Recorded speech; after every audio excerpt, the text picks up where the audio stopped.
Last time વાત થઈ હતી કે સોનું લઈ લો અને 1,32,000 થી અત્યારે 1,47,000 ને 48,000 ટુ બી સ્પેસિફિક 15,000 16,000 નો નફો જો તમે અમને ફોલો કરતા હોય તો સાથે સાથે ચાલો આજે આપણે વાત કરવી છે લોકડાઉનની સ્ટોક માર્કેટની તો ખબર જ છે. ચાલો માર્કેટ નીચે આવી રહ્યું છે, અત્યારે સેલ ચાલી રહ્યો છે, સારા સ્ટોક્સની અંદર ઇન્વેસ્ટમેન્ટ કરી શકાય છે અથવા તો એસઆઈપી કરી શકાય છે બધા લેવલ ઉપર. પણ આ એડવાઇસ બધી જગ્યાએથી મળતી હશે અને ઘણી જગ્યાએથી આવી વસ્તુઓ સાંભળવા મળતી હશે કે લોકડાઉન આવી રહ્યું છે. હવે સ્ટોક માર્કેટના સંદર્ભમાં અને રિયલ વર્લ્ડના સંદર્ભની અંદર લોકડાઉન એટલે કેવી રીતે આવી શકે છે.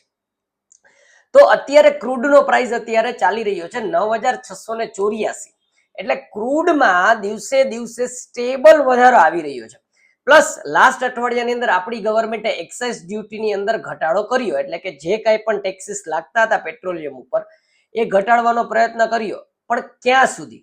વાત છે કે અત્યારે જેટલી પણ રિફાઇનરીઓ છે, જે જગ્યા ઉપર પણ હુમલો થયો છે, એ રિફાઇનરીઓ એને ઊભું થવામાં વાર લાગશે. એ જે ડિસ્ટ્રક્શન થયું છે એની પાછું કન્સ્ટ્રક્શન કરવું પડશે અને આ કન્સ્ટ્રક્શન થવામાં લાંબો સમય લાગી શકે છે. તો લોકડાઉન એટલે એવું લોકડાઉન નથી આવવાનું કે જેની અંદર આપણે માસ્ક અને વેક્સિન લઈને ફરવું પડશે. પણ આ વાત થઈ રહી છે એનર્જી લોકડાઉનની, અને આનો પુરાવો છે કે ક્રૂડ ઓઇલની પ્રાઇઝીસ અત્યારે પેટ્રોલના પ્રાઇઝીસની અંદર 2 થી 3 રૂપિયાનો વધારો થયો છે. સાથે સાથે ગવર્મેન્ટ ટેક્સ ઘટાડી રહી છે, છતાં એમણે ભાવ વધારો કરવો પડે છે.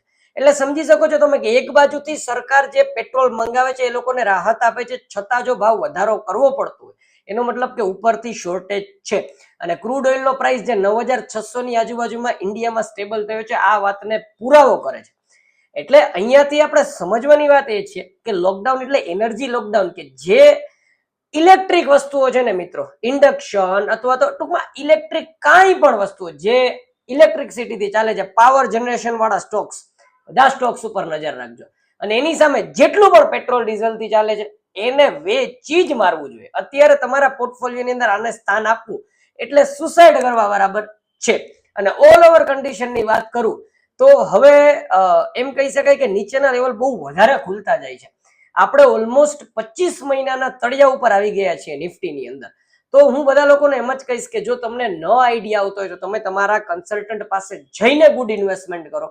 પણ સારું ઇન્વેસ્ટમેન્ટ કરવાનો બેસ્ટ ટાઈમ આવી ચૂક્યો છે અને એનર્જી લોકડાઉન આવે તો પણ એને શાંતિથી ન્યૂઝ સાથે ડીકોડ કરતા કરતા એના ઉપર એક્શન લેવું જરૂરી છે.